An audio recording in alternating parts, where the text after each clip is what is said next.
Normalmente, cuando surge el concepto de la rebeldía, de romper con el sistema establecido o lo que sea, la mente se va casi de forma automática a algo físico, a algo rotundo, ¿no? Claro, a la acción. Exacto.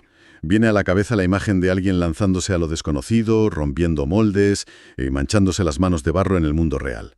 Pero la realidad actual, parece haber sustituido esa fricción por una especie de, digamos, rebeldía de escaparate. Puro postureo, sí. Eso es. Basta con asomarse a cualquier plataforma digital para ver perfiles repletos de frases incendiarias. Ya sabes, proclamas que proyectan un peligro inminente y una furia incontenible contra el mundo moderno. Y el contraste resulta casi cómico, la verdad, porque, la abrumadora mayoría de las veces quien está tecleando esa revolución lo hace en pijama. Totalmente. Desde el sofá. Claro, desde el confort más inofensivo de su casa. Absolutamente inmerso en la misma rueda y en la misma rutina que tanto critica en la pantalla. Es una disonancia brutal, ¿no te parece? Es una locura. Y esa disonancia es precisamente el motor de nuestra inmersión de hoy. Vamos a diseccionar una paradoja contemporánea muy extraña a través de dos textos ensayísticos que tenemos sobre la mesa. Unos textos interesantísimos, por cierto. Sí, increíbles.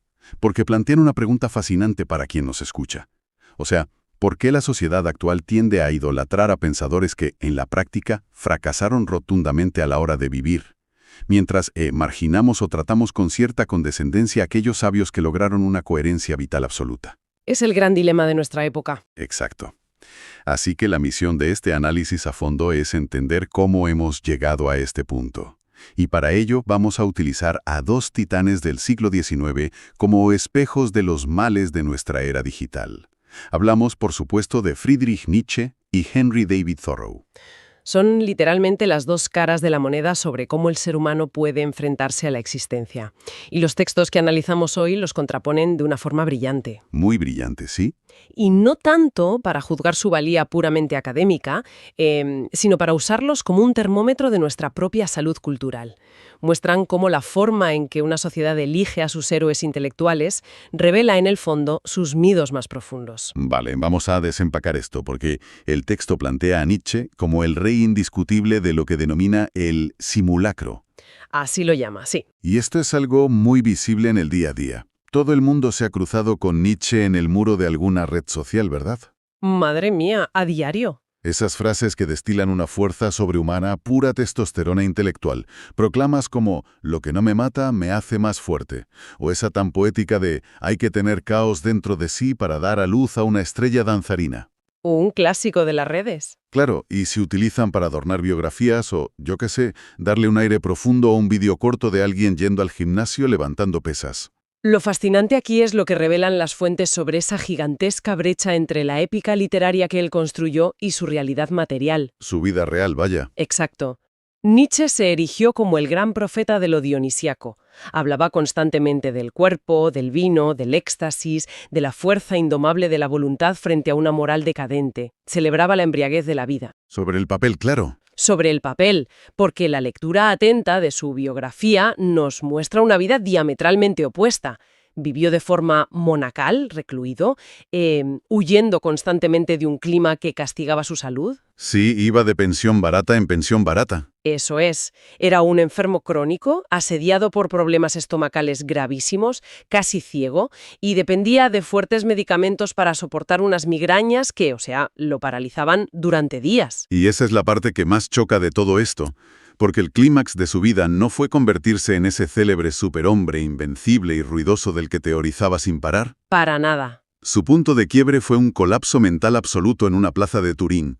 Un episodio donde acabó abrazando el cuello de un caballo que estaba siendo maltratado a latigazos por su dueño. Un colapso por compasión, fíjate. Exacto. Un acto de compasión extrema, algo que irónicamente su propia filosofía habría repudiado por completo. Y tras eso vinieron 10 años de un silencio vegetativo brutal. Es una tragedia, realmente. Lo es. Y la analogía que me viene a la mente al leer estos ensayos, y de verdad creo que encaja perfecto, es que consumir la furia de Nietzsche en redes sociales hoy es como comprarse una chupa de cuero con tachuelas por sentirse peligroso frente al ordenador. Qué buena imagen. Claro, te sientes malote pero sin haber subido jamás a una moto. Entonces, la gran pregunta que lanzo sobre la mesa es, ¿por qué la sociedad del siglo XXI está tan obsesionada con alguien cuya vida fue exactamente lo opuesto a su filosofía? Pues mira, es una analogía que ilustra perfectamente el mecanismo psicológico que describen los textos. Porque, a ver, no se trata de invalidar su genio filosófico. No, no, para nada. Su genialidad es indiscutible. Es innegable, pero se trata de entender por qué lo elegimos como estandarte hoy en día. Y la respuesta que dan los autores es que adorar a Nietzsche es seguro. ¿Seguro en qué sentido? Porque a priori, a ver, leer El Anticristo no suena a algo que busque precisamente la seguridad, ¿no? Pues es seguro porque permite a la sociedad actual adoptar una identidad de espíritu libre, pero sin asumir el coste real de la libertad en el mundo físico. Ah, ya entiendo por dónde vas. O sea, al leer sus ataques contra la moralidad, una persona puede sentirse profundamente transgresora, puede teorizar salvajemente en la mente y luego al día siguiente seguir obedeciendo mansamente al sistema en su trabajo. Pagar sus impuestos, aguantar al jefe. Tal cual. El ensayo argumenta que, en cierto modo, Nietzsche justifica la inacción. Como nuestra cultura nada en un fracaso colectivo, en esto de no saber cómo vivir plenamente fuera de las pautas marcadas, pues necesitamos ídolos rotos. Ídolos que tampoco lo lograron en la práctica. Exactamente. Su incapacidad práctica para encarnar su propia filosofía actúa como una especie de bálsamo para nuestra propia impotencia. Es como que nos da permiso para ser rebeldes de boquilla atrapados en la mente. ¡Qué fuerte! Muy fuerte, sí. Pero claro, el análisis de hoy nos arrastra sin piedad hacia el otro extremo del espectro. Pasamos de este hombre que le gritaba al universo desde la oscuridad de su encierro mental al hombre que decidió construir su realidad, literal, con un hacha y sus propias manos. Henry David Thoreau. Thoreau, el espejo incómodo de la coherencia. Y aquí entramos en otra dimensión, entramos en la filosofía de la acción pura. O sea, Thoreau representa la antítesis total del simulacro. Y lo que me parece fascinante de cómo lo abordan los textos es que desmontan por completo esa idea romántica y facilona que solemos tener de él. Sí, La imagen del ermitaño abrazahumo. claro. Thoreau no se fue a la famosa cabaña en el estanque de Walden para escribir ensayos abstractos sobre la alienación del ser humano o simplemente para huir de la gente porque era una social. No, para nada. Fue allí como quien entra a un laboratorio. Quería probar empíricamente, casi matemáticamente diría yo, si uno podía ser verdaderamente soberano de su propio tiempo. Y su método es precisamente lo que descoloca tanto a la academia tradicional. Era un método puramente terrenal. Muy de tocar las cosas. Mientras otros pensadores como el propio Nietzsche o, no sé, Hegel, se dedicaban a construir catedrales metafísicas enormes en sus cabezas, el método descriptivo de Thoreau consistía en bajar al detalle minucioso de la supervivencia. Al barro. Al barro, absoluto. Los textos destacan anécdotas increíbles, como que listaba el precio exacto al céntimo de los clavos que compraba para la cabaña. O cuando medía el agua, ¿no? Exacto. Medía la profundidad y la temperatura del agua del estanque con una cuerda y una piedra. O se pasaba horas observando las batallas de las hormigas en un tronco.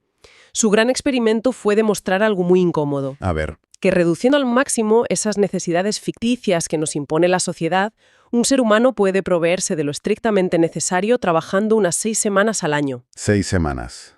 Es increíble. Y dejando todo el resto del año absolutamente libre para el cultivo personal, para pasear, para pensar, para vivir. Pero ojo que su rebeldía no terminaba ahí en la jardinería y en medir el agua.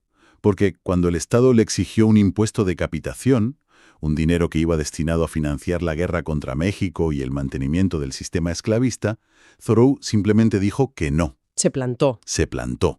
Prefirió pasar la noche en la celda de una cárcel antes que traicionar su propia conciencia. O sea, no escribió un panfleto furioso en su cabaña y luego fue y pagó el impuesto. No, asumió la fricción física. Exacto, asumió la fricción física con el sistema real. Y esa es la pieza clave de su figura. Su acción directa cuestiona toda validación que sea puramente intelectual. Él mide el valor real de una idea por su capacidad para sostenerse en el mundo físico y tener consecuencias palpables. Ahora bien, y aquí te lanzo una reflexión. Si el tipo demostró matemáticamente que se puede ser libre trabajando lo mínimo, y encima fue consecuente hasta el final con sus principios éticos, ¿por qué narices la academia y el sistema lo suelen despachar con cierta condescendencia? Buena pregunta. Lo tildan muchas veces de simple naturalista, ¿no? Como si fuera un ensayista menor o el típico misántropo raro de los bosques. Sí, el loco de la colina. Claro, es como ese conocido que de verdad borra todas sus redes sociales de un día para otro, se va a vivir a un pueblo a cultivar su huerto y misteriosamente provoca que todo su entorno de la ciudad sienta una secreta y profunda irritación hacia él. Pues mira, el análisis apunta directamente a esa irritación colectiva que mencionas. Y la explicación es brutal. La coherencia duele. Duele mucho. Claro, la figura de Poirot actúa como un espejo implacable que denuncia las carencias del sistema moderno y la esclavitud voluntaria a la que nos sometemos todos los días. Por el confort, ¿no? Por el confort y por la hiperconectividad. Cuando un individuo demuestra con hechos demostrables que otra forma de vida es posible aquí y ahora, de repente se convierte en un reproche viviente para los demás. O sea, te obliga a mirar tus propias cadenas, por muy acolchadas o muy bonitas que sean. Exactamente. Por eso, para el grupo social, que está inmerso en la rueda infinita del consumo y la productividad, resulta psicológicamente indispensable neutralizar ese ejemplo. Hay que apagar esa voz. Hay que apagarla. Es mucho más llevadero tachar a Thoreau de utópico, ingenuo, de ermitaño excéntrico o de antisocial amargado, que admitir la sumisión propia. Es un mecanismo de defensa puro y duro de la sociedad. Aniquilar al mensajero. Eso es, aniquilar al mensajero para no tener que cuestionar la inercia de una vida entera. Porque mirar al abismo teórico de Nietzsche, pues oye, resulta fascinante, es estético, queda bien. Pero mirar la lista de la compra de Thoreau exige cambios materiales que casi nadie está dispuesto a hacer. Buf, totalmente cierto. Y bueno, aquí es donde se pone realmente interesante, porque los textos dan un paso más allá de la biografía pura y dura. Sí, profundizan en lo espiritual. Exacto. Sostienen que la forma en que cada uno de estos pensadores habitaba el mundo físico determinó directamente cómo entendían algo tan complejo como lo sagrado, el sentido último de la existencia. Entramos en la dicotomía entre hacerle la autopsia al concepto o experimentar lo que los textos llaman el Dios de la vida. Un concepto precioso. Y admito que esta parte me descolocó un poco al leerla, ¿eh?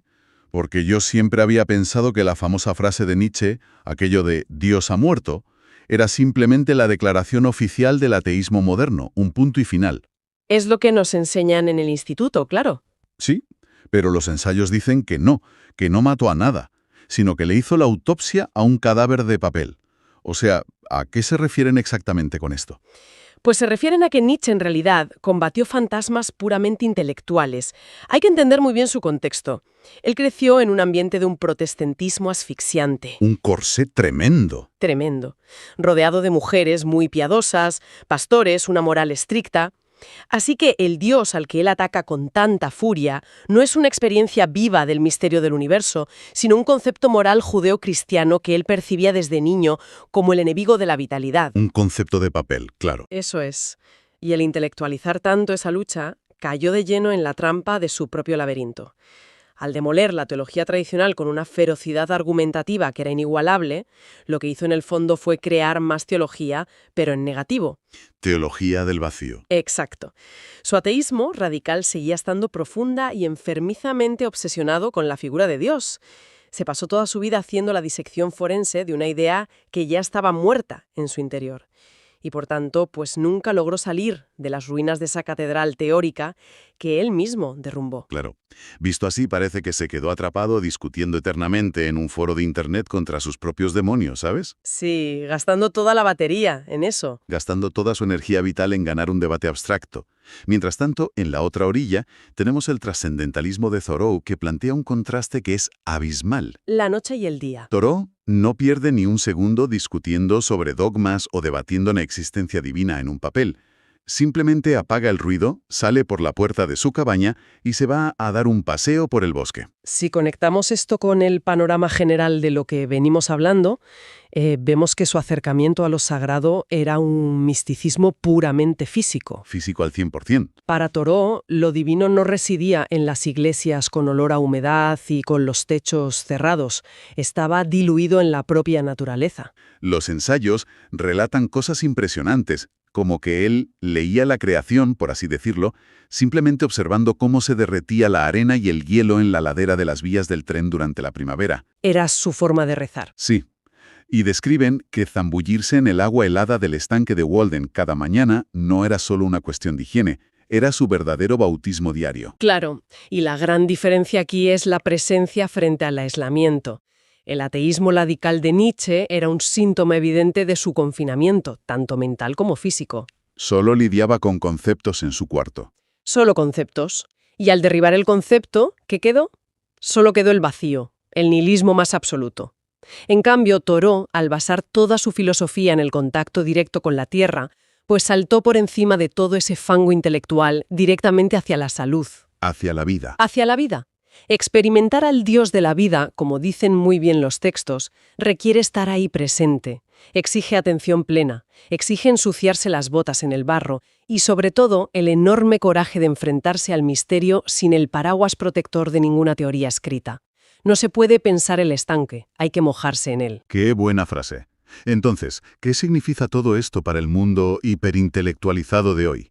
Porque el texto hace un diagnóstico sobre cómo el mercado y el sistema procesan a estos dos pensadores en la actualidad. ¿Y es un diagnóstico duro? Muy duro, porque no es que los censuren, que sería lo clásico. Es mucho peor, los domestican por completo. El ensayo habla de un capitalismo de ficción y utiliza un término que me ha dejado pensando muchísimo de verdad. Lo llama el reflejo de los espejos. Esto plantea una pregunta importante sobre nuestra sociedad actual. ¿Por qué ese reflejo de los espejos describe de forma magistral la falsa descarga de dopamina que rige nuestro tiempo? Las redes sociales, vaya. Claro. El sistema económico ha entendido perfectamente que la coherencia real y la rebeldía genuina de un Thoreau son muy peligrosas para su funcionamiento, pero a la vez también ha detectado que el ser humano tiene una nostalgia profunda e instintiva por esa vida auténtica. Todos queremos sentirnos libres en el fondo. Exacto. Así que, ¿qué hace el sistema? Convierte esa nostalgia en un producto de consumo de masas. Es la vida por procuración. O sea, sustituir la experiencia brutal de vivir por la simple observación de las epifanías de otros a través de la pantalla del móvil. Tal cual. El análisis señala que nos sentimos profundamente rebeldes simplemente porque retuiteamos a cuentas que suenan rebeldes. ¿O le damos a me gusta? Eso es. Nos sentimos conectados con la naturaleza o con el minimalismo porque consumimos horas, literalmente, horas, de vídeos de personas organizando cajones o cortando leña en YouTube. Es un espejismo. Somos, como dice el texto textualmente, nietzscheanos inconscientes. O sea, individuos armados con una ironía brutal, capaces de deconstruir y hacerle la autopsia a cualquier discurso cultural en redes sociales con un cinismo impecable, pero que entran en pánico absoluto si se quedan a solas, en silencio, en medio de un bosque sin cobertura en el móvil. Es que esa es la definición de domesticación.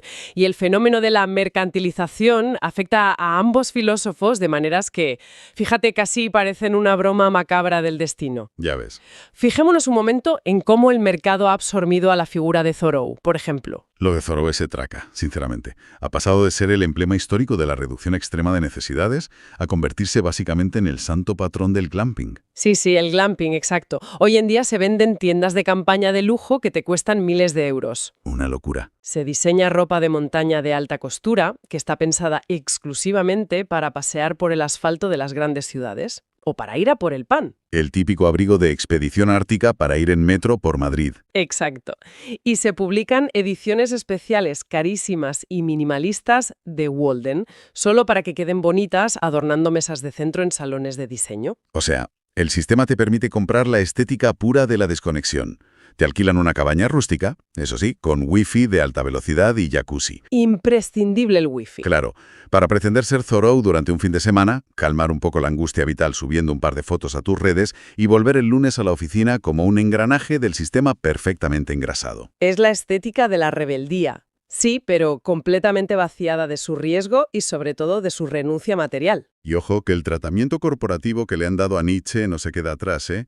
Es un giro todavía más retorcido. Es tremendo. Su filosofía del martillo, su crítica feroz a la moral de rebaño y su exaltación de la fuerza individual y todo eso, se han reconvertido hoy en pósteres motivacionales para oficinas. Se ha convertido en el eslogan estrella de cualquier departamento de recursos humanos. Literal. Ese "lo que no te mata te hace más fuerte" ha sido despojado de toda su profundidad trágica original y se ha transformado en un dogma tóxico sobre la resiliencia laboral. Aguantar lo inaguantable. Claro.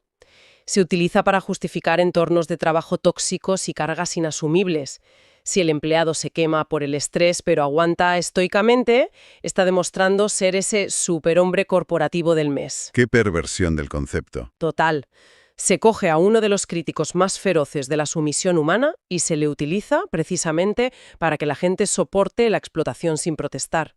Como concluyen muy bien las fuentes, esto demuestra que hoy nadamos en la teología del vacío. Una sociedad experta en procesar conceptos, pero incapaz de encarnarlos. Totalmente incapaz. Es un diagnóstico que, la verdad, te deja clavado en la silla, porque transforma por completo la manera en la que analizamos nuestras interacciones diarias con toda la información que consumimos. Te hace darle una vuelta a todo. Sí, y para ir cerrando esta inversión de hoy, los textos nos dejan con una imagen visual poderosísima que resume, sin necesidad de grandes teorías pesadas, el legado final de ambos hombres. Es una contraposición brillante. Sí, ponen frente a frente el espacio físico, la atmósfera real de las habitaciones donde ambos pasaron sus últimos días de lucidez. Y es ahí donde las palabras ya sobran por completo, y la realidad material emite el juicio definitivo sobre cómo vivieron. Veamos los dos escenarios. Por un lado tenemos la habitación de Nietzsche. Tanto en Sils Malia como en su último retiro en Turín, el espacio se describe invariablemente en las biografías como un búnker oscuro. Un búnker, literal. Persianas bajadas constantemente, para evitar que la luz natural agravara sus problemas de fotofobia y sus migrañas insoportables. El aire viciado en la habitación, estanterías repletas de frascos de medicamentos, tónicos y sobre todo montañas y montañas de papel esparcidas por todas partes. Todo muy opresivo. Era su trinchera. Una trinchera aislada desde la cual libraba en absoluto solitario una guerra a muerte contra el mundo entero, pero encerrado siempre en su propio cerebro. Un confinamiento casi claustrofóbico, de verdad. Y en el extremo opuesto, el ensayo nos sitúa de nuevo en la cabaña de Thoreau, un espacio diáfano donde la frontera entre el interior y el exterior apenas existía realmente. Todo integrado en el entorno. Exacto. Ventanas abiertas dejando entrar la brisa fresca del estanque y el olor a pino del bosque. Y sobre todo, ese detalle material anelocuente que cuentan sobre su relación con el mundo. Sus famosas 3 sillas. Me encanta esa anécdota. Él mismo decía que tenía 3 sillas en su pequeña cabaña. 1 para la soledad, 2 para la amistad y 3 para la sociedad. Esa imagen final es devastadora por su tremenda sencillez. Nos recuerda que la verdadera filosofía, entendida como el amor real por la sabiduría vital y no como un simple juego académico para publicar papers, no se mide en la cantidad de aforismos memorables que uno pueda tuitear o producir. Desde luego que no. No requiere de una retórica compleja ni de validación externa constante. Empieza justo en el momento exacto en que se toma la decisión íntima de bajar el telón del simulacro. Exactamente. Comienza cuando se deja de fingir que se habita el mundo en Internet y se empieza a estar verdaderamente en él, físicamente, con todas las consecuencias y todas las fricciones que eso conlleva. Mancharse las manos, en definitiva. Y toda esta exploración sobre la enorme disonancia entre lo que pensamos y lo que hacemos físicamente da muchísimo que pensar. Me lleva a plantear una reflexión final a la audiencia para darle vueltas más tarde, basada en esta división brutal entre el concepto mental y la carne, el cuerpo. A ver qué nos planteas. Si aceptamos que vivimos en este inmenso simulacro que describen los textos tan bien, cabe preguntarse sobre la verdadera raíz de la epidemia de ansiedad y agotamiento crónico que define a nuestra época. Y si esta crisis generalizada que sufrimos todos no es solo un problema de estrés laboral o un tema psicológico, sino una protesta puramente biológica. O sea, un cuerpo que se rebela contra la mentira de la mente. Justo eso. Pasamos los días alimentando el cerebro sin parar, con conceptos de libertad infinita, de rebeldía, de individualidad nietzscheana. Pero, simultáneamente, obligamos al cuerpo físico a permanecer dócil, sentado 10 horas al día frente a un teclado y una pantalla, sometido a normas muy estrictas que nunca jamás desafiamos. Es una olla a presión. Claro. Y si la ansiedad moderna es simplemente la fricción insoportable entre una mente que quiere ser Nietzsche y un cuerpo que necesita desesperadamente ser Thoreau y salir al bosque. ¡Qué potente! Tal vez el acto más revolucionario que nos queda a día de hoy no sea encontrar la teoría política perfecta, ni gritar más alto que nadie en una red social, sino lograr por fin que lo que pensamos y lo que hace nuestro cuerpo vuelvan a ser exactamente la misma cosa. Alinear la teoría con la práctica. Alinear la materia con la idea. La rebeldía de escaparate frente a las manos manchadas de barro. Razonar contra describir. Es un concepto súper potente. ¿Lo es? Hoy vamos a diseccionar cómo nuestro intelecto tiene esta tendencia casi perversa a dividirse en dos operaciones opuestas. Queremos entender el mecanismo exacto por el cual la abstracción nos atrapa. ¿Esa adicción constante a buscarle el porqué a todo? Exacto. Cómo esa adicción actúa como una trampa que nos aísla de lo que el texto llama la verdad del sentir. Y ojo, el objetivo para quien nos escucha hoy no es dar una clase de historia de la filosofía. No, desde luego que no. Yo estoy lista para algo mucho más práctico. Yo también. Estoy preparado para ir al grano. Queremos ofrecer un atajo radical, un manual de supervivencia. O sea, para sacudirnos esta parálisis por análisis y recuperar el contacto directo con el mundo. Pues es una ambición inmensa, desde luego, pero las herramientas que ofrece esta exploración son muy precisas, están muy afiladas. Porque a menudo confundimos la filosofía con el debate académico de salón. Señores con pipa discutiendo en sillones, claro. Eso es. Cuando en realidad las ideas más potentes son las que modifican cómo procesas el próximo bocado de comida o la próxima conversación que tengas. Y este análisis ataca el núcleo mismo de cómo arruinamos nuestra propia experiencia vital. Pues para arrancar con esto tenemos que mirar de dónde viene esta obsesión por el análisis frío.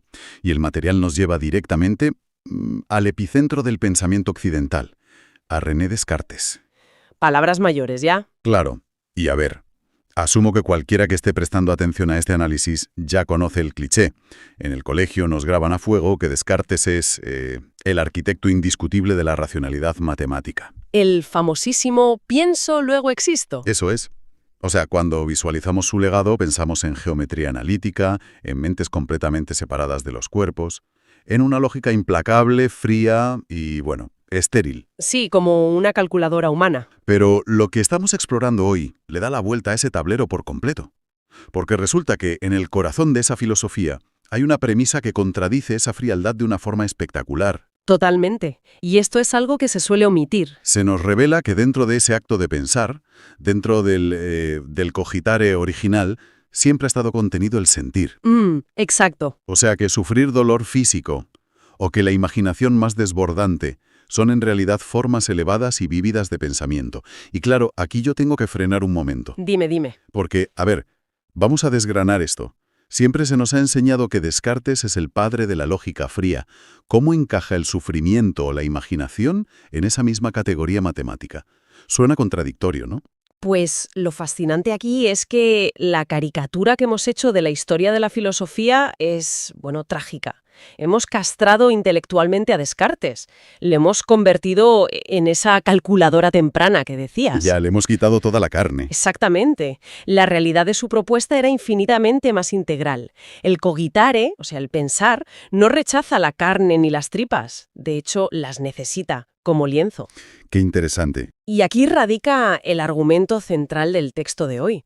El problema que sufrimos no es el pensamiento en sí mismo. No se propone una lobotomía voluntaria donde debamos poner la mente en blanco, ¿sabes? Claro, no se trata de dejar de pensar y convertirnos en amebas instintivas. Eso es.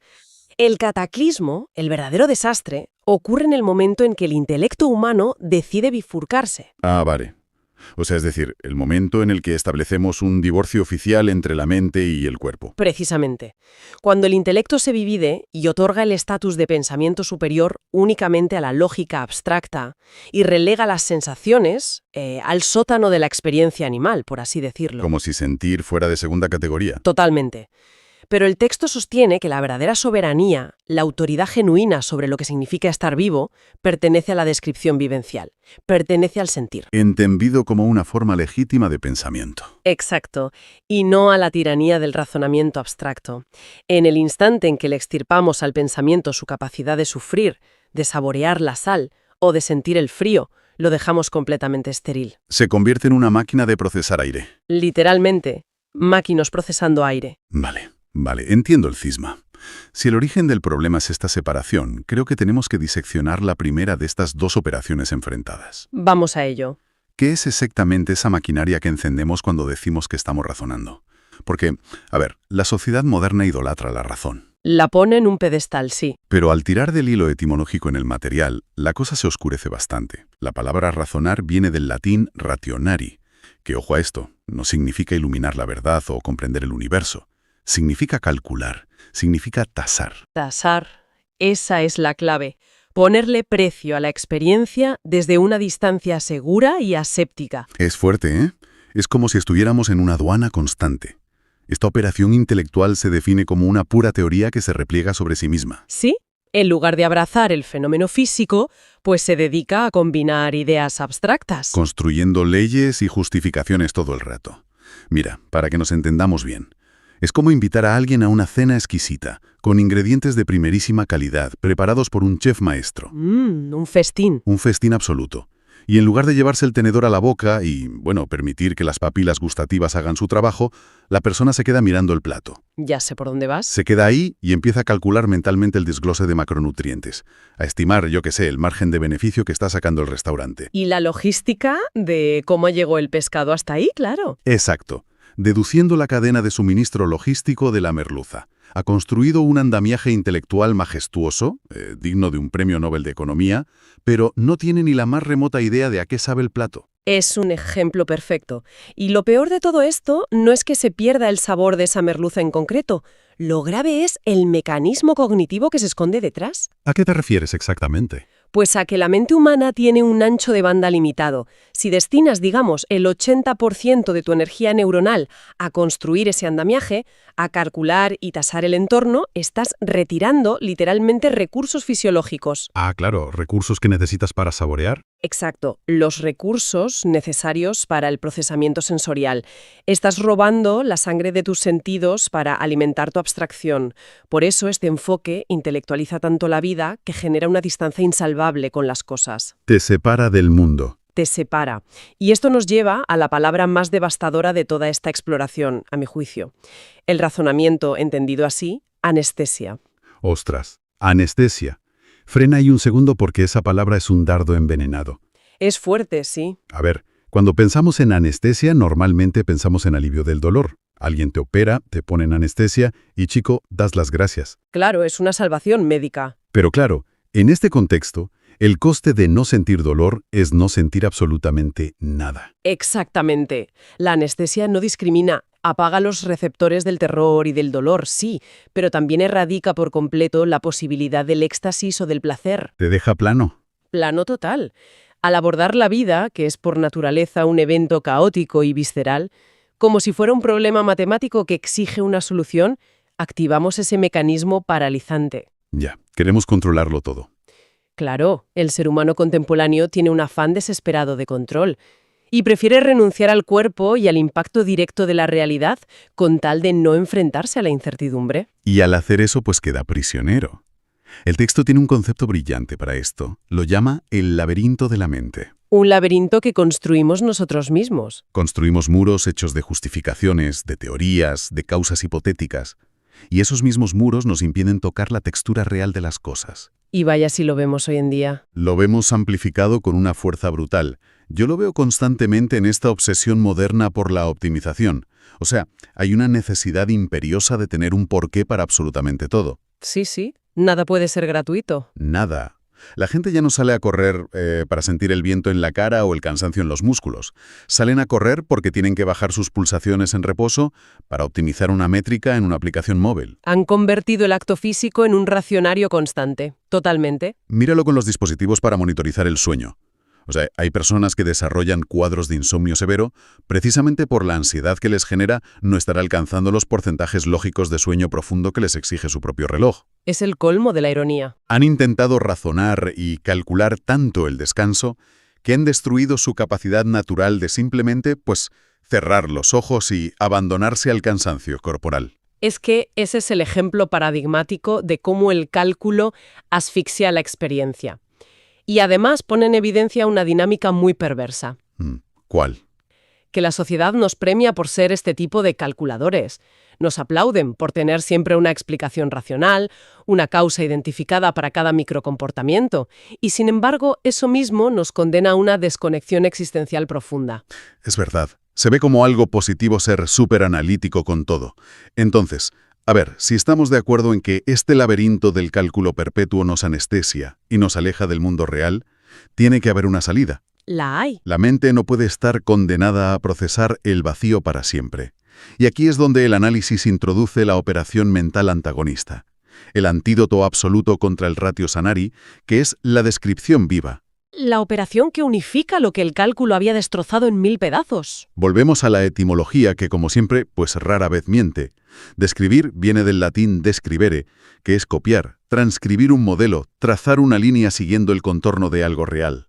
Respetar la forma original. Eso es. Y aquí se postula que la descripción no es un paso previo al pensamiento, no. Es el pensamiento mismo en su estado más puro, más carnal y más despierto. Es el rechazo absoluto a la especulación. En favor de la constatación pura. Pero, a ver, me vas a perdonar, ¿eh? Porque aquí es donde yo tengo que meter el pie en la puerta. A ver, dispara. Me cuesta comprar la idea a la primera. ¿Dónde ves la fricción? Que no te encaja. Pues que me suena extremadamente pasivo, muy superficial. Especialmente porque el material utiliza una figura que sinceramente me choca muchísimo. Te refieres al notario, ¿verdad? Sí. Dice que la actitud correcta es convertirse en el notario de la existencia. Vamos a ver. Un notario es el burócrata supremo. Bueno, visto así. Es un señor con un traje gris que pone sellos de caucho en una mesa sin mirar a nadie a los ojos. Es la antítesis de la pasión o de la conexión vibrante con el mundo, ¿no? Ya te entiendo, sí. ¿Cómo puede ser que adoptar la actitud de un funcionario gris sea el atajo para experimentar el milagro del sentir? Suena, no sé, a mirar el escaparate de la vida sin atreverse jamás a entrar en la tienda a comprar nada. A ver, es una reacción súper lógica desde nuestra perspectiva, porque somos adictos al cálculo. Pero la genialidad del concepto del notario radica exactamente en lo contrario de lo que piensas. Explícame eso, porque no lo veo. Lo que el análisis propone es que el verdadero burócrata gris, el que está realmente asfixiado por el papeleo mental, es el que razona. Ah, vale. El que está con la hoja de cálculo. Exacto. El que razona está constantemente archivando experiencias en carpetas. La carpeta de bueno, la carpeta de malo, mercido, injusto, está obsesionado con la jurisprudencia de su propio pasado para justificar su presente. Ostras, qué buena analogía la jurisprudencia del pasado. Sí, siempre juzgando. Sin embargo, el notario de la existencia ejerce una atención tan radical y tan inmaculada que resulta verdaderamente revolucionaria. A ver, explícame bien eso de esa atención inmaculada. Pues piensa en qué hace un notario en la vida real. Se presenta en una sala y no emite juicios morales ni juicios históricos. Cierto, no le toca. No le importa en absoluto si las dos partes que firman un contrato se odian desde la infancia o si ese acuerdo va a causar una crisis en 10 años. Su única función, que es vital e insustituible, es dar fe. Dar fe. Decir que algo es real. Es decir, esto es real, esto está ocurriendo aquí y ahora frente a mis ojos y certifico su existencia empírica. Punto. Wow. Cuando aplicamos esto a la mente, significa estar tan ferozmente anclado en el presente que uno es capaz de registrar la textura de una mesa o el sabor de un café o un dolor agudo en el pecho sin la necesidad neurótica de justificarlos. Ojo a eso. La necesidad neurótica. Es que es una definición tan gráfica. Porque es, literalmente, un tic nervioso de nuestro ego. Totalmente, un tic defensivo. Siempre buscando la coartada perfecta de por qué sentimos lo que sentimos en cada momento. Pues esa es la trampa de la que habla el texto. Si eliminamos esa coartada, lo que queda no es pasividad para nada, es una receptividad valiente y absoluta. Ya veo. La descripción unifica el pensamiento con el sentir porque exige, fíjate, una lealtad inquebrantable a la experiencia tal y como se manifiesta, sin filtros. Volviendo a la cena majestuosa de la merluza que hablábamos antes. Exacto. El notario de la existencia no necesita saber de dónde sacaron la sal o cuál es el margen de beneficio del chef. Coge el tenedor, saborea y levanta acta. El tacto es suave. El sabor es intenso. El contraste es magnífico. Eso es. Constata el milagro sensorial. Porque la razón especula sobre fantasmas, pero la descripción abraza lo concreto. Vale. Ahora sí veo el poder de la figura del notario. No es frialdad burocrática, es una honestidad desnuda, ¿no? Exacto, una honestidad radical. Y la implicación psicológica de esto me parece, abrumadora. Si la aplicamos a la gestión emocional, por ejemplo. Supongamos que nos invade una ola de tristeza profunda. ¿Algo muy común? El instinto del rationari, nos arrastra de inmediato al laberinto. Empezamos a exigir respuestas. ¿Por qué estoy triste hoy si hace un día precioso? ¿Será por el comentario de mi jefe? ¿Viene de un trauma infantil? Tengo derecho a estar triste con la de problemas que hay en el mundo. Eso. Y de repente, ya no estamos tristes. Estamos enzarzados en un debate judicial interno agotador. Y no sentimos la tristeza, sentimos el debate. Mientras que el notario mental se sienta, observa y simplemente certifica. Hay un nudo en el estómago. La respiración es corta. La tristeza está presente en esta habitación. Y punto final del acta. Y te aseguro que el alivio que produce esa aceptación radical es casi instantáneo. Porque el razonamiento lógico, aunque se disfrace de búsqueda de la verdad, muchísimas veces es simplemente un mecanismo de evasión. Una huida hacia adelante, para no enfrentarnos a lo que hay. Eso es. Razonar sobre por qué duele algo es una forma, un poco cobarde, de no sentir el dolor. Describir, sin embargo, actuar como ese notario impasible, exige un coraje monumental. Porque tienes que mirar a la bestia a los ojos. Exacto. Implica sostenerle la mirada a la realidad desnuda, sea esta aterradora o sublime, sin esconderse detrás de un escudo analítico. Pues esto nos coloca de lleno en el clímax absoluto del material. Hemos recorrido los pasillos oscuros del laberinto lógico y hemos conocido la quietud atenta del notario. El choque de trenes. El choque de trenes frontal, sí, porque el análisis plantea que estas dos modalidades no pueden coexistir en el mismo instante. O es una o es otra. Es una guerra por la autenticidad de nuestra existencia, sí. El razonamiento es como una fuerza centrífuga que fragmenta. Agarra la realidad y la hace pedazos buscando causas, generando debates interminables. Todo para poder juzgar el objeto desde lejos. Mantener una distancia de seguridad. Exacto. Por el contrario, la descripción es una fuerza centrípeta que unifica. Une la capacidad cognitiva con el torrente sensorial, respetando la integridad de todo el fenómeno. Y la sentencia final que me arroja el texto es que este conflicto se reduce a una victoria obligada. O nos quedamos con la idea estéril o abrazamos la existencia vibrante. Uf, es una disyuntiva implacable, ¿eh? No deja margen para la tibieza ni para puntos intermedios. Ninguno. Y la conclusión ineludible a la que nos empuja todo este armazón filosófico es lo que el autor llama el triunfo del relato sobre la teoría. El triunfo del relato, me encanta. A ver, explícanos cómo la narrativa vital vence a la ecuación matemática. Pues mira, la teoría levita. El razonamiento puro se pierde en el cielo de las abstracciones, persiguiendo leyes universales y silogismos. Pero esos silogismos nos sangran, nos sudan y nos sienten. Es un cielo esterilizado por completo. Totalmente estéril. La descripción, sin embargo, el relato, hace el trabajo sucio y necesario. Planta los dos pies firmemente en el barro y en la tierra. Y lo hace con un único propósito, certificar el milagro del sentir. Es decir, el relato acepta la vida tal cual es. El triunfo del relato significa aceptar que la vida humana no es un puzzle cósmico que debamos resolver mediante lógica deductiva. No es un problema de matemáticas. Es una historia que debe ser contada, testimoniada y, sobre todo, vivida en toda su textura. Menuda bocetada de realidad a nuestra necesidad de justificarlo todo, ¿eh? O sea, la afirmación subyacente aquí es que la existencia misma no necesita una sola razón de ser para estar justificada. No le hace falta nada más. El mero hecho de poder percibir el frío, la luz o la textura de la madera ya es el fin último. No hace falta buscar un porqué superior a todo eso. Exacto. Lo que nos urge cultivar, lo que este análisis nos exige, no es una mayor capacidad de procesamiento lógico. Es agilidad narrativa. Agilidad para contar lo que pasa. La destreza mental y sensorial para relatar nuestra propia experiencia de una manera rica. Y, citando la esencia de la idea, para complacernos en ella. Complacernos en el puro hecho de constatar que estamos aquí. Y ojo, que esto requiere una reeducación cognitiva profunda. Ya te digo. Estamos tan entrenados para desenfundar el bisturí del análisis ante cualquier mínimo estímulo que soltarlo y coger el pincel del descriptor se siente al principio casi como un acto de negligencia. Sientes que no estás haciendo los deberes. Tal cual. Pero es la única forma de recuperar el volumen de la vida. Cambiar la pregunta constante de ¿qué significa esto? Por la afirmación rotunda de esto es exactamente lo que siento. Es un giro copernicano brutal. Significa básicamente dimitir de nuestro cargo autoimpuesto de auditores del universo. Sí, dejar el puesto. Dejar el puesto y aceptar ser los relatores de nuestra propia vida.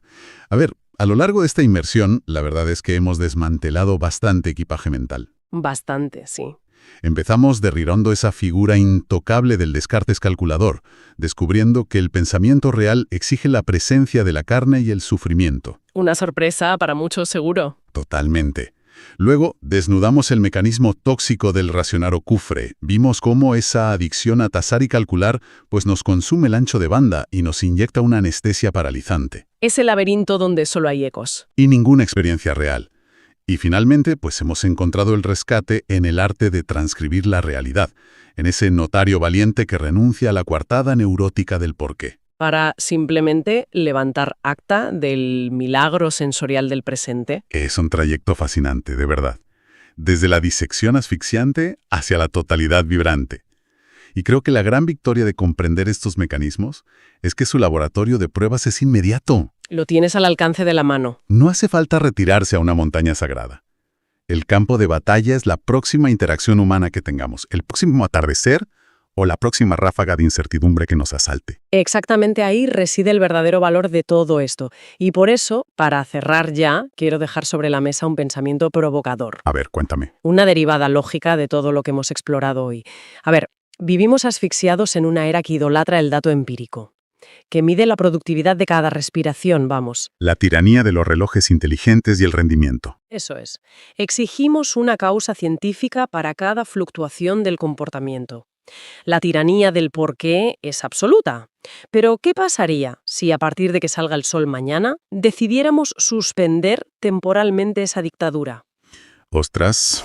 ¿Qué pasaría si nos declaráramos en huelga de razonamiento y nos dedicáramos exclusivamente a ejercer como los notarios insobornables de nuestro propio sentir? Uf. Pues las implicaciones para la salud mental colectiva serían francamente incalculables. O sea, romperíamos la rueda. Imagínate. ¿Cuánto cambiaría nuestra relación con la epidemia moderna de la ansiedad, por ejemplo? Si en lugar de intentar resolver nuestra propia vida, como si fuera, no sé, un electrodoméstico estropeado, cambiáramos esa obligación por el simple y audaz placer de certificarla. De dejar constancia. Si cuando el pecho nos aprieta o la alegría nos desborda, apagáramos la calculadora, cogiéramos aire y levantáramos acta, validando que el simple hecho de sentirlo ya es suficiente. Es que es un territorio que merece muchísimo la pena explorar, aunque sea solo por el alivio de dejar de calcular durante un rato. Razonar contra describir. Y el objetivo en este análisis es desentrañar un conflicto monumental que libramos a diario sin darnos cuenta. Es la batalla entre la fría abstracción de nuestra mente y la fidelidad cruda de la experiencia directa. Es que este documento no se queda en la superficie de un debate ligero. Va directo a la raíz de cómo procesamos la realidad, planteando un diagnóstico estructural tremendo.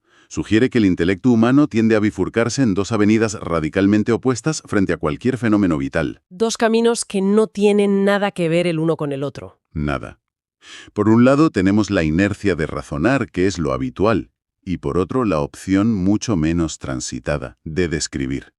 Las implicaciones psicológicas de elegir una vía sobre la otra alteran por completo nuestra calidad de vida, y eso es lo que vamos a ver hoy. Para quienes vivimos en un mundo absolutamente saturado de sobreanálisis, donde parece que se exige tener una teoría impecable para justificar cada pequeña decisión, pues este texto funciona como un salvavidas inesperado. Propone una forma de reconectar con el pulso real de nuestro entorno.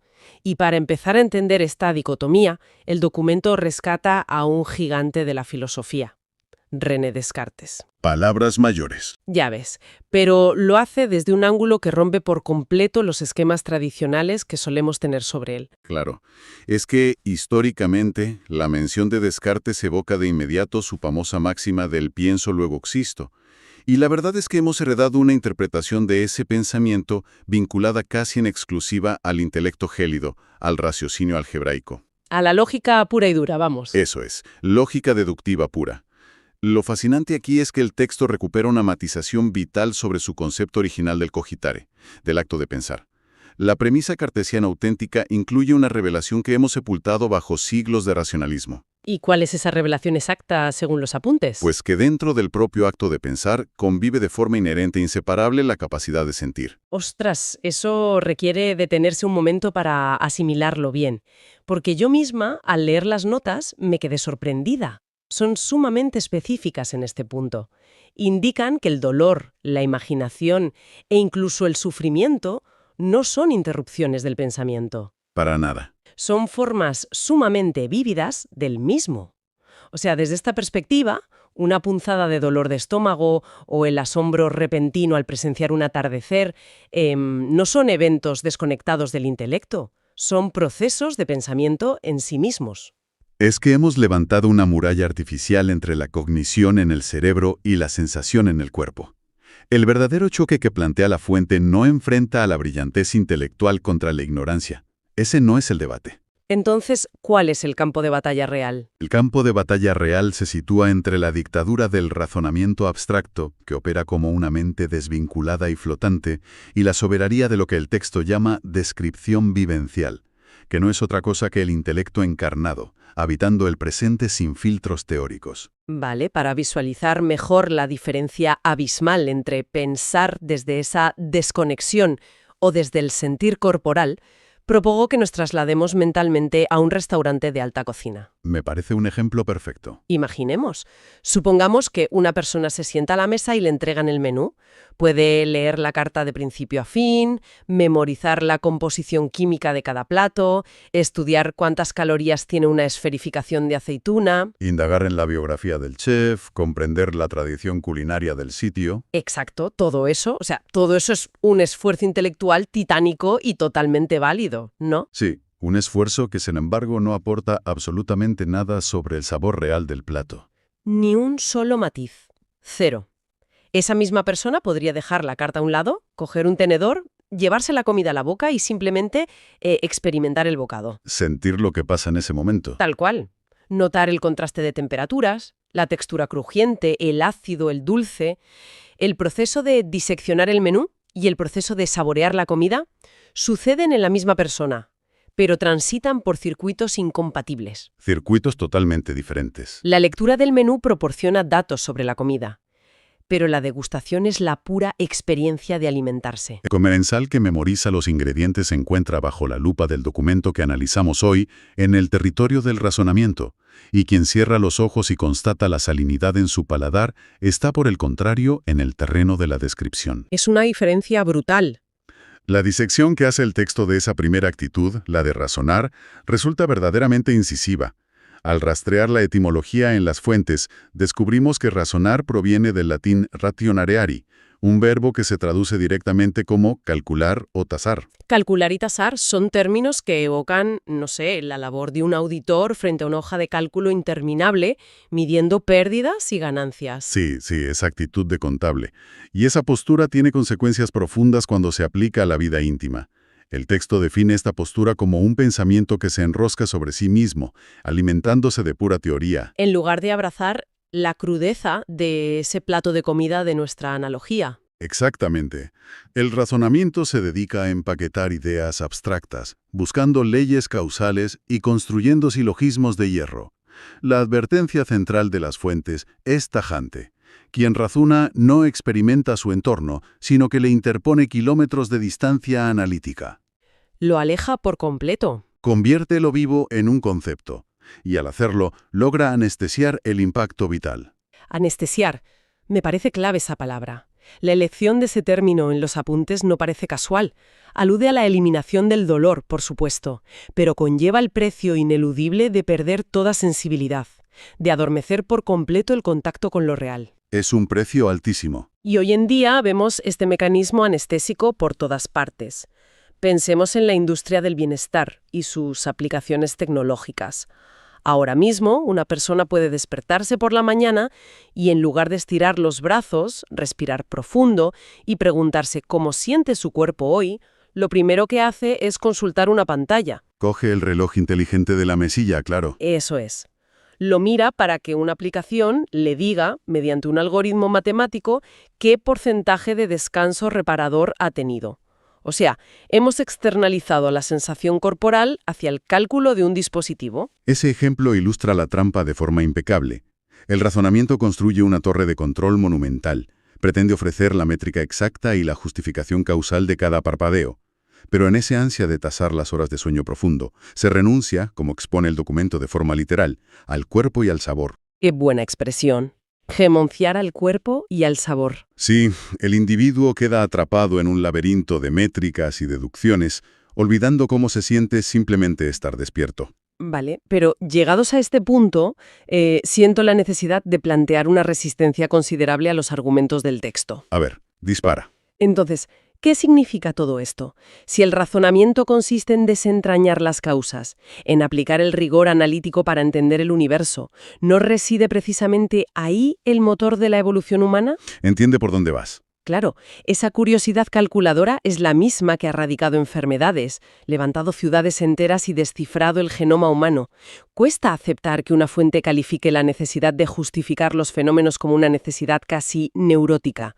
¿Dónde trazamos la línea? Plantear esa objeción es fundamental para no malinterpretar la tesis.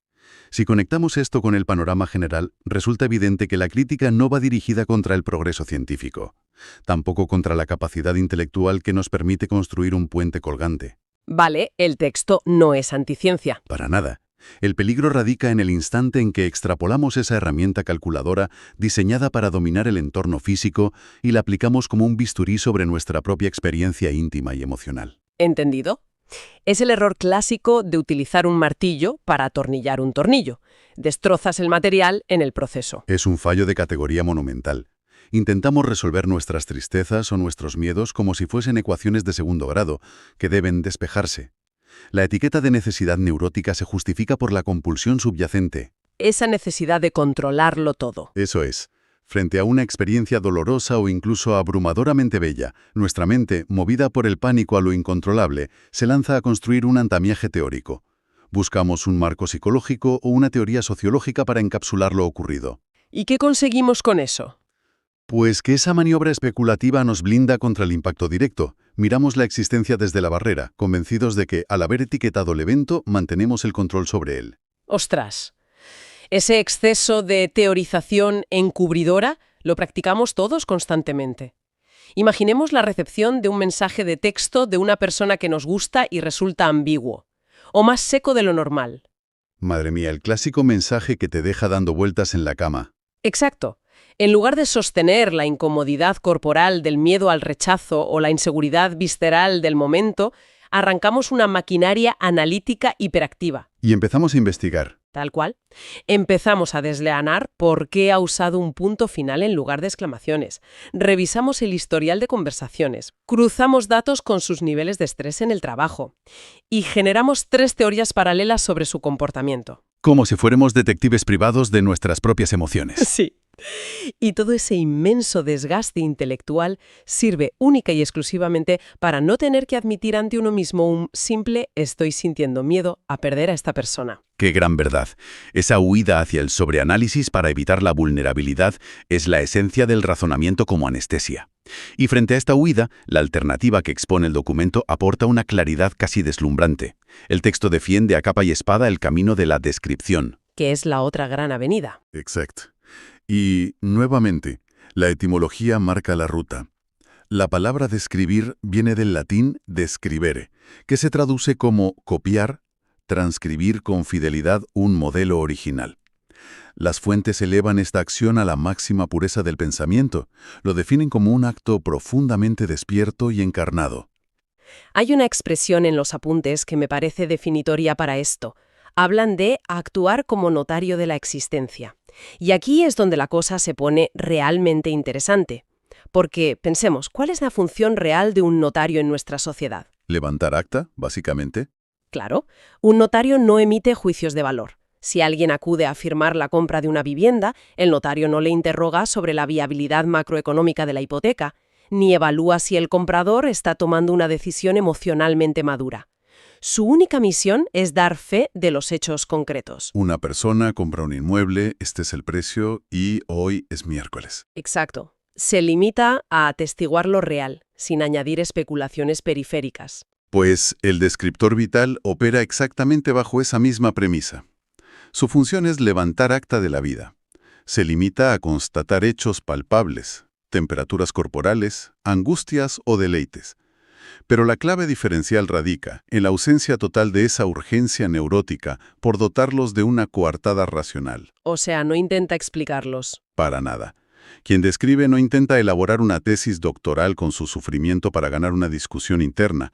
Su único objetivo es mantenerse ferozmente leal a la realidad de la experiencia, tal y como se presenta en ese preciso instante. Volviendo a la fuerza de las imágenes, la diferencia de actitud frente a la adversidad queda clarísima si la comparamos con el impacto de un huracán. La mente que razona adopta el papel de un meteorólogo jefe atrincherado en un búnker subterráneo, rodeado de pantallas a kilómetros de la tormenta. Analizando los datos desde la seguridad. Eso es. Su labor es medir la presión barométrica, proyectar modelos climáticos en 3D y debatir en directo sobre la desviación del ojo del huracán según datos históricos.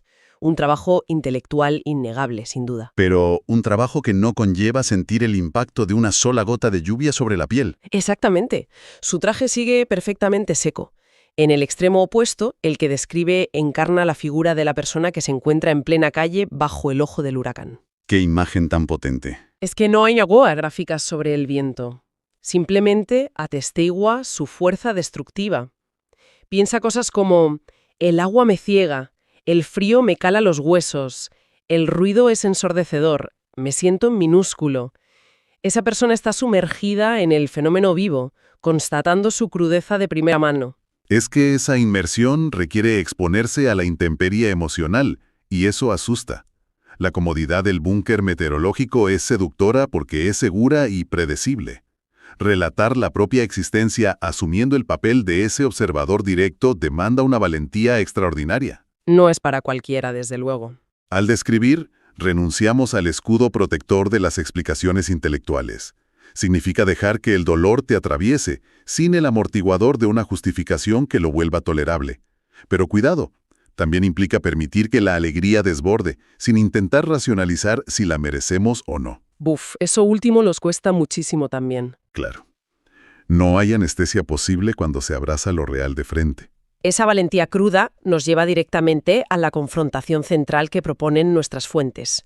Una vez definidos los dos arquetipos, el de la mente que audita desde la fortaleza teórica frente al que levanta acta bajo el vendaval, el texto los hace colisionar frontalmente. Y lo hace advirtiendo de dos movimientos existenciales contrapuestos. Por un lado, se sentencia que el razonamiento fragmenta la experiencia. Sí, al intentar someter la vida al escrutinio lógico, la herramienta analítica inevitablemente despedaza el objeto de estudio. La racionalización exige descuartizar la experiencia para separar las causas de los efectos y clasificar cada componente.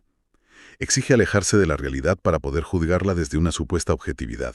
Romperla en pedazos para entenderla. Y el resultado de este proceso forense es la transformación de un fenómeno vital, que es dinámico e inaprensible, en una especie de problema matemático inerte. Ya, y como contrapartida, las fuentes aseguran que el acto de describir logra el efecto opuesto: unificar.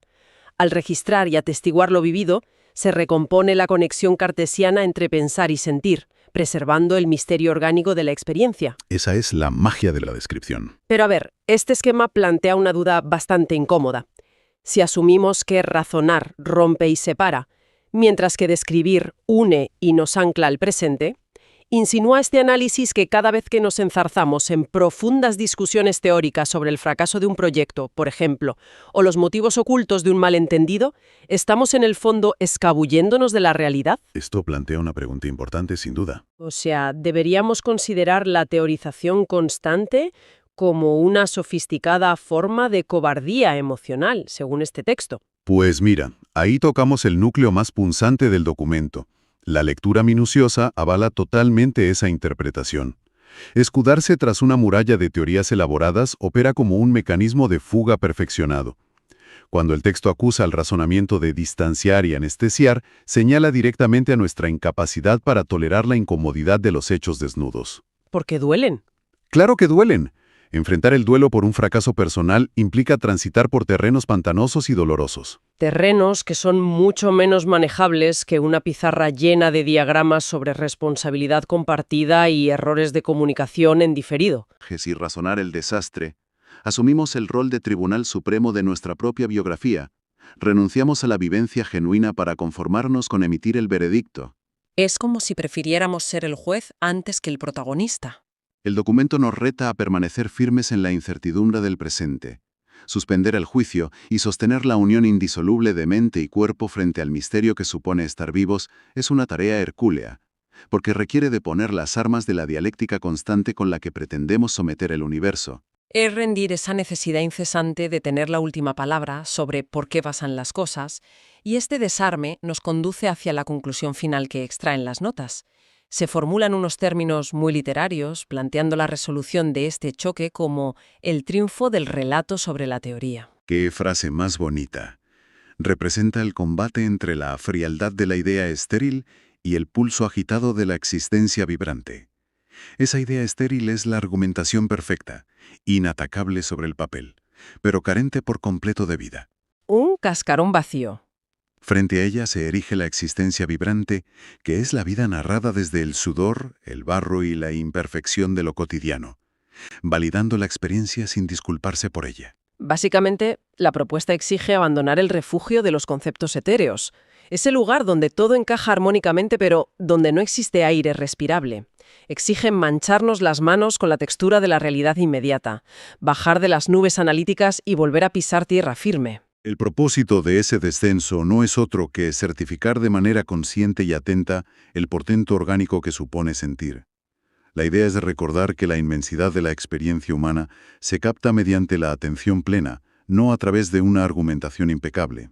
Es que no necesitamos eso. No se requiere articular justificaciones lógicas exhaustivas para validar nuestra presencia en el mundo, ni tratar la vida como un balance de cuentas. Lo imprescindible es cultivar una agilidad tanto sensorial como mental que nos permita acoger lo que sucede en tiempo real. Una agilidad para levantar acta, narrarla y, citando al propio documento, complacernos en el hecho mismo de existir. Sentir la textura del camino en vez de analizar infinitamente el trazado del mapa topográfico. Esta inmersión cambia drásticamente el prisma desde el que solemos contemplar nuestra rutina diaria. Nos obliga a cuestionar nuestro modus operandi fundamental.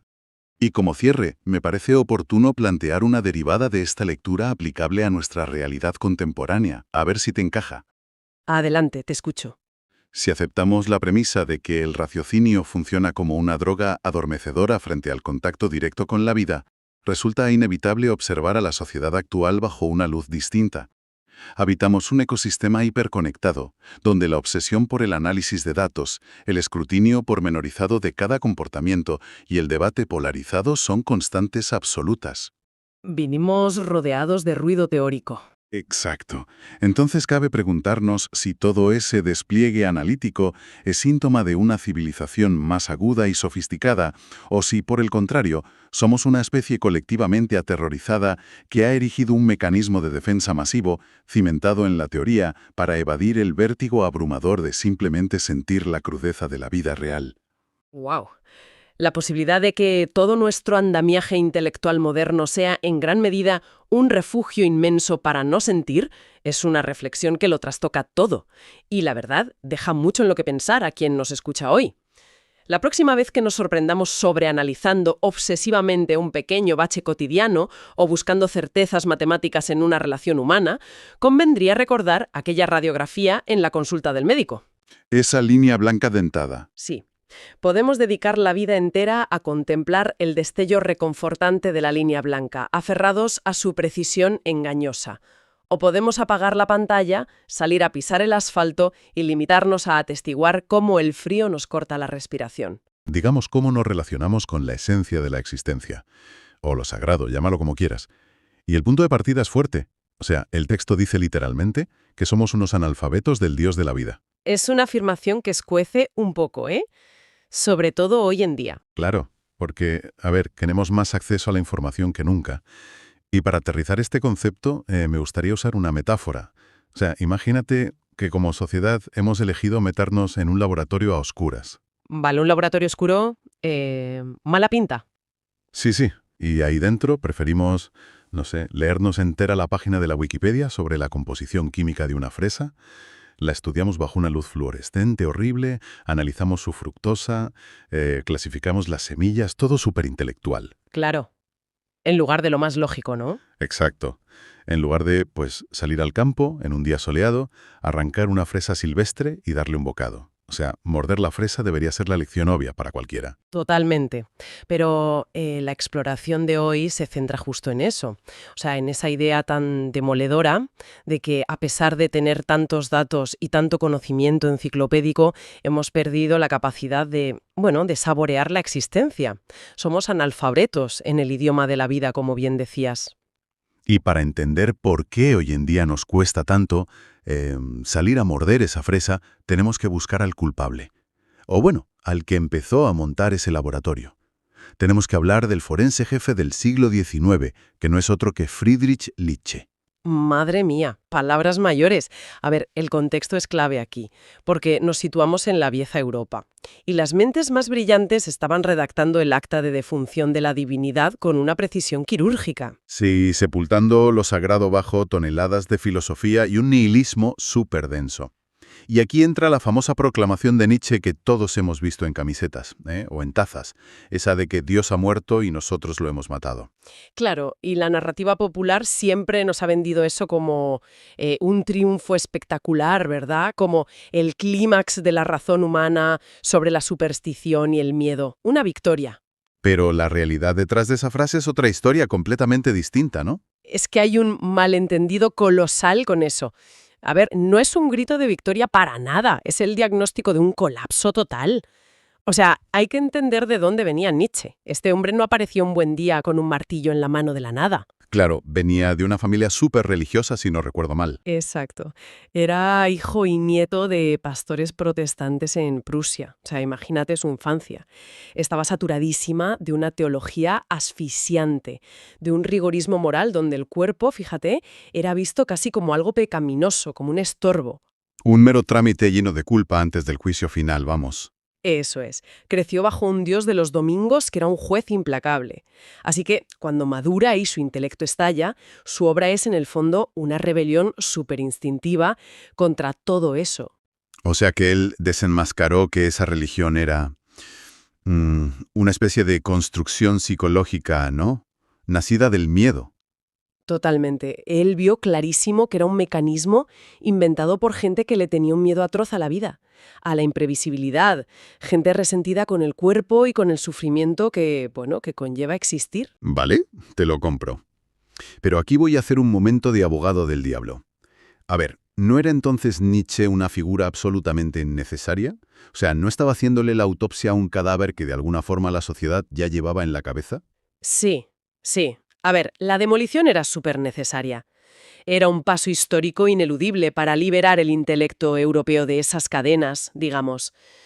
El problema es otro. ¿Cuál es la trampa entonces? Pues la tragedia íntima de Nietzsche, según nos muestra el texto, es que se pasó la vida demoliendo ídolos falsos, destruyendo la catedral podrida, pero se quedó a vivir en los escombros. Cayó en su propia trampa, ¿sabes? O sea que combatió una teología creando otra teología, pero en negativo. Exactamente. Creó conceptos alucinantes, como la voluntad de poder, que es un impulso vital de superación, o lo dionisíaco, esa exaltación del caos, la danza, la embriaguez. Eran recetas perfectas para la vida. Pero, y esto es lo fuerte, jamás pudo encarnarlo él mismo. Las escribía en el laboratorio oscuro, pero no se atrevía a salir.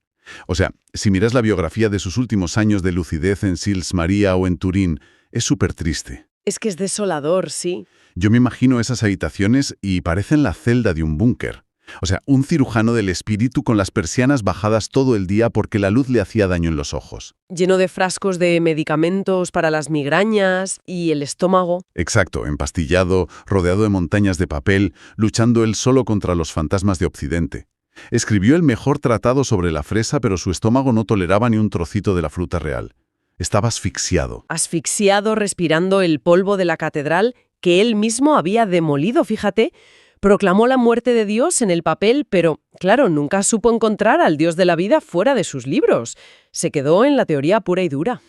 Y esto me lleva a la otra cara de la moneda. O sea, mientras Europa se asfixiaba, haciendo autopsias teóricas, el texto nos propone cruzar el océano. Vamos a Norteamérica. Porque allí hubo alguien que se enfrentó a las mismas dudas existenciales, pero decidió que no iba a entrar en esa catedral a discutir con los obispos. Ni de broma. Hablamos de Henry David Thoreau y el trascendentalismo americano, claro. Y a ver, hay que dejar una cosa clarísima desde el principio, porque a Thoreau siempre se le pinta como, no sé, como un hippie ingenuo que se fue al bosque a abrazar árboles. Ya el típico ermitaño que huye de la ciudad porque está estresado. No. Eso es, y nada más lejos de la realidad. El trascendentalismo no era una secta, ni una iglesia, no tenía dogmas. Era la convicción empírica y directa de que la divinidad está diluida en la naturaleza, en la materia misma. Me encanta esa visión. O sea, el texto menciona cómo Thoreau despreciaba profundamente el papel y las teorías estériles. Él veía al Dios de los domingos de las iglesias que huelen a humedad como un ídolo de papel. Exacto. Es que hay una cita suya brutal en el texto que dice algo así como ¿por qué tendríamos que quedarnos sentados escuchando relatos de milagros antiguos cuando la simple mañana que tienes delante es el mayor milagro que existe? Es que es buenísimo. Básicamente Thoreau dijo, mira, no me interesa vuestro debate sobre el infierno y los pecados, me voy a ver cómo crecen mis plantas de frijoles. Y eso es la mayor rebeldía, ¿no? Ignorar el debate por completo. Totalmente. Él antepuso la práctica a la teoría. El barro frente al papel. Era lo que podríamos llamar un misticismo sensorial. Misticismo sensorial. Suena súper potente, pero ¿cómo lo hacía en su día a día? Pues fíjate, en vez de escribir quejas sobre la decadencia moral en un diario oscuro, él lo que hacía era registrar la geometría exacta del hielo del estanque en invierno, o anotaba cómo cambiaba el canto de los pájaros. Su forma de bautizarse no era un sacramento en una pila bautismal. Ya, era meterse de golpe en el agua helada de Walden por la mañana. Exactamente. Experimentaba la eternidad en un martes cualquiera, en el presente continuo. Su bautismo era agua fría sin intermediarios. Estaba tocando la existencia con las manos. Qué contraste más brutal con las habitaciones de Nietzsche. O sea, si comparas el búnker de Turín con las persianas bajadas y olor a medicina, con la cabaña que se hizo Thoreau, es el día y la noche. Sí, sí. La cabaña tenía las ventanas abiertas de par en par, oliendo a pino. Y el detalle de las 3 sillas me parece increíble. O sea, una silla para la soledad, 2 para la amistad y 3 para la sociedad. Una vida simple pero súper anclada a la realidad física. Es que esa comparación te demuestra quién ganó verdaderamente en la práctica existencial. Porque, a ver, en los libros de historia y de filosofía, la victoria parece que se la llevó el pensador peligroso Nietzsche, y a Thoreau a veces se le trata de ingenuo. Claro, el intelectual de ciudad frente al chico del bosque. Pero fíjate, ¿quién tuvo una vida más plena? ¿Quién respiró de verdad? Thoreau no discutía con la mentira, vivía en la verdad. Y esto nos conecta directamente con nuestro problema actual, con el diagnóstico tan duro que hace el texto sobre nuestra sociedad hoy. Buf, sí. La conclusión del texto es una bofetada. O sea, dice que el mundo moderno está lleno de nietzscheanos inconscientes. Y claro, cuando lees eso dices, a ver, ¿qué me estás contando? Es una etiqueta dura, pero oye, es súper certera. Significa que somos individuos hiperintelectualizados. Hoy en día, casi cualquier adolescente domina el escepticismo como si fuera su lengua materna. Somos expertos en deconstruir cosas. Vemos una noticia o un producto y enseguida le sacamos las costuras, en plan, mira, esto es manipulación por esto, esto y esto. Exacto. Destruimos cualquier atisba de ingenuidad usando la ironía y el cinismo, sobre todo en redes sociales. Proclamamos la muerte de cualquier ilusión porque nos da pánico que nos pillen creyendo en algo.